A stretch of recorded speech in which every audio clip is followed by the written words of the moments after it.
Joining me now, Trump's campaign manager and senior advisor to the Trump transition, Kellyanne Conway. By the way, Kellyanne, I don't think you hear much of this, but in the feminist world, we talk about it a lot, me and my senior producer, executive producers and others, and that is you're the first woman to win, actually to break the class ceiling and manage a successful winning presidential campaign. So, hurrah. If you haven't heard that before. Thank you, Chris. I appreciate that. You've got other people in print and on your network criticizing me because yesterday I dared say I may not go into the West Wing because my children are 12, 8, and 7, and all these childless people's head was on fire. So I appreciate you saying that. Well, let's talk about your boss, once in future, perhaps, Donald Trump. Why does he get, I understand the old Pat Buchanan rule, it was actually Dick Nixon's rule. President Nixon was always attack up. Always go after other big guys, and then like Nixon attacked, Johnson made the mistake of attacking Nixon and got Nixon basically nominated by doing it back in '66. Nixon was the nominee by '68. Why does Donald Trump, who's a big guy, attack this little labor leader out in Indiana? He's just correcting the record. Chris, and he's saying the guy's a joke. Okay, no, he is. Look, with the steel workers, like the coal miners, when Hillary Clinton promised that she would put the coal industry out of business, mark my word, it was a big inflection point in the campaign because the steel workers heard that, the pipe fitters heard that, the guys in the unions where you and I grew up together, Chris, heard that. And it was a very important part of his centerpiece, really, of his campaign, helped him win states like Pennsylvania, Ohio, Iowa, Wisconsin, Michigan. And he's just setting the record straight. People feel like with Donald Trump, they have license to say whatever the heck they want about this guy with no consequences, with no blowback. The guy has the right to defend himself, and he rarely draws first blood. It's when he is attacked, he likes to set the record straight. Okay, let me ask you about this real situation. He's out there at Ohio State University, the Ohio State University tonight, part of the Victory Tour. But of course, they were victimized out there by a terror attack. What is his latest position on dealing with Islamic terrorism? I know the phrase is something that he's familiar with and likes to use, and I have no problem with that. The question is, how do you deal with people that come into this country or born in this country who somehow find themselves radicalized here by al-Maliki or somebody on social media? Somehow they become radicalized when their parents came here, when they came here. How do you catch them in the act then?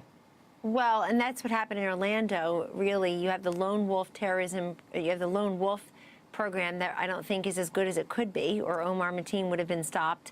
So you have that situation. You have the San Bernardino situation where they come in otherwise, newly, not born here, and I guess the woman came in through a fiancé visa, I believe it was, a K-1 visa. So there's all different types of terrorism here and abroad where he's going to look at that very clearly. He had put out probably 4 or 5 months ago now, Chris, his speech on defeating radical Islamic terrorism. It's there for anybody to see. They can pull it up tonight, 4 or 5 points on how to do that. It also includes better vetting from countries that have a known history of exporting and harboring and training terrorists. And look, the country responded to that. I think security and his toughness on this was a big centerpiece of his win.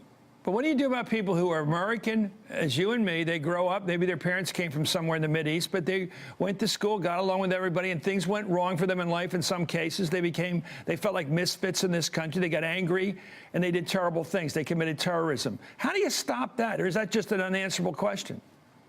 Well, part of it's unanswerable, like in Chris, Ohio State, in that area where he's going to tonight. That's right. But part of it is really to always have that proper balance between our civil liberties and the need for the government to have surveillance where they have a reason to surveilling individuals. And so that's always going to be a delicate balance. It's not going to be perfect, but I think most people can agree it's been far from perfect over the last several years. I wonder if it can be. It really hasn't worked in a free society.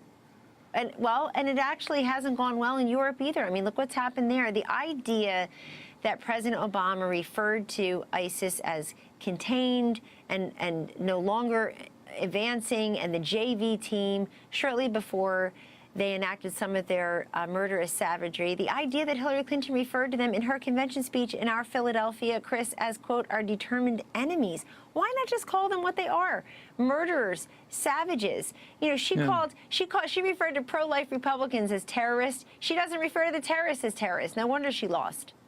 Okay, well, you got that shot in there. Fair enough. Let me ask you about the Romney. I have a feeling Romney's not going to get it. I still have a feeling that Rudy Giuliani's going to get it. Correct me if I'm wrong. I can't say. That's Donald Trump's decision, and I will respect the president-elect's decision either way. I can tell you the field has really expanded. And look, for me, it was never Rudy versus Romney. I don't know why people were making it that kind of cage match. I know it's great on TV, and it's great because they're two big personalities who had different levels of loyalty to Donald Trump, the candidate. But the fact is, he's really expanded the search. He's really, well, yes, different he's really levels of loyalty. What level of loyalty would you ascribe to Mitt Romney? He tried to kill the guy. It was like a vendetta. It was like a crusade, if you will, to get rid of Trump. And now Trump's considering him to be his top cabinet member? Is that for real? Well, we know where I come down on this, but my opinion doesn't matter. That Donald Trump's opinion matters, and I've been very passionate about this privately and somewhat publicly. But here's the thing. The search has expanded. You know, other people have been coming into Trump Tower to interview for this position. General Petraeus, Senator Corker, who would probably face fairly easy confirmation in the Senate, who's the head of the Foreign Relations Committee. You have Alan Mulally here today. You have Rex Tillerson here on Tuesday. So you've got captains of industry, you have generals, you have former governors, mayors. And I like the fact that the field expanded because it's an incredibly important position. Chris, I mean, the one thing Donald Trump is doing is he's not just rewarding donors and personal friends with cabinet positions. These are people who are qualified to do the job. And that has to apply to Secretary of State. Well, I definitely have to give credit to a guy who brought back Ford Motor Company. It's amazing what Mulally did out there. Anyway, Trump's pick to head the Labor Department is kind of curious. Andrew Puzder, the CEO of several major food chains. In the past, Puzder has argued against raising the minimum wage, but fair enough, that's a Republican position. But he's also championed the use of machines to replace human workers at his restaurants. He said earlier this year, quote, "Machines are always polite. They always upsell." Whatever that means. They never take a vacation. They never show up late. There's never a slip and fall or an age, sex, or race discrimination case. Well, excuse me, of course there isn't. They're not human beings. They don't have the rights of citizens under the law. That doesn't sound like a friend of the working guy, the working woman, to me. Kellyanne. Oh, he is indeed. The man has created thousands and thousands of jobs, as you know. He's created enormous wealth for his. No, he's created enormous wealth for his employees. He's just. I think that comment is based on the realities of the workplace in some instances, Chris. But nobody can deny this man is in touch with how to create jobs, the importance of labor and management roles and responsibilities. I think he's a great choice.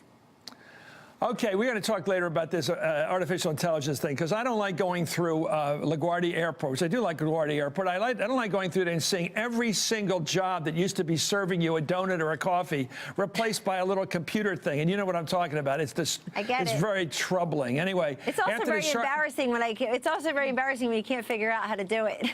Yeah, you figure out how to get it. And then some guy comes over with a hamburger. And anyway, after the sharp exchange you had with Clinton Communications Director Jennifer Palmieri, primarily for her end at that Harvard forum last week, Palmieri wrote an op-ed in the Washington Post today. She said, among other things, I don't know whether the Trump campaign needed to give a platform to white supremacists to win, but the campaign clearly did, and had the effect of empowering the white nationalist movement.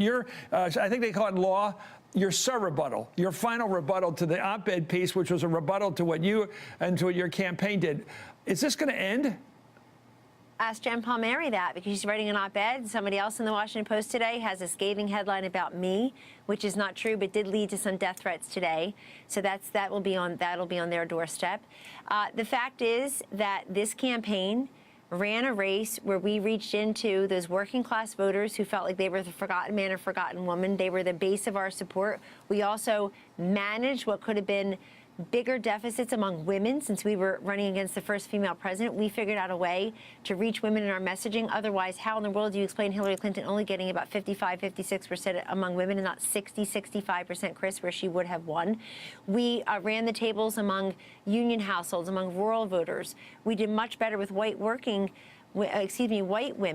of which Hillary Clinton is in that demographic, than people expected, 53% of them. We managed to win voters over the age of 55, I believe, 55 to 64, 65 plus. I mean, you can't take that away from us. We busted the blue wall in states like Michigan, Pennsylvania, Wisconsin, and for them to pretend it was because of this issue is not just insulting, it's empirically false. And Chris, all they needed to do was have a compelling, sticky, persuadable, aspirational message to the American people. If you can sit here right now and tell me as a brilliant political mind what Hillary Clinton's message was, I'm listening. What was it? All I heard was, we're not Donald Trump. That's not a message. That's a screed.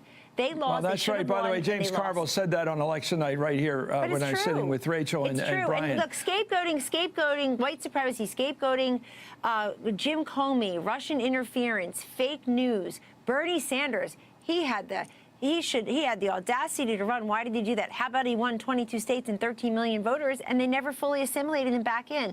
And then anytime I respond, anytime I defend myself against these specious allegations that are now leading to death threats, so I really resent it. Anytime I try to respond, I'm seen as ungracious. Why are we sore winners? I'm not a sore winner. I'm a winner. My guy's a winner. He's an ex-president of the United States. This has to stop, Chris. This incendiary rhetoric of people who just can't admit that they lost. It has to stop because it's costing a lot of angst.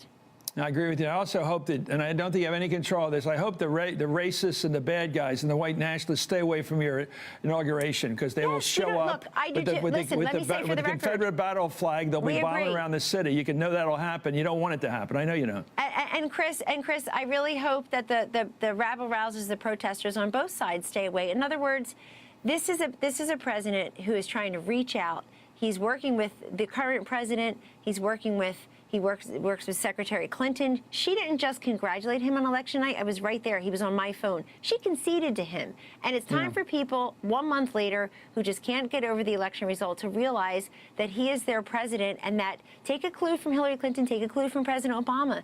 Try to give this guy the berth that he needs to form his government and try to have a peaceful transfer of democracy. Donald Trump has denounced many times, including recently, and very passionately, these white supremacies, these white nationalists, the alt-right. He's done that many times. For those who want to hear it, they should hear it. For those who refuse to listen to it, please stop using it as an excuse. Okay, thank you, Kellyanne. And on the other point, teach them to dance. Anyway, thank you, Kellyanne Conway of the Trump transition. Great to have you on. Thank you. I'm dancing with you at the inaugural.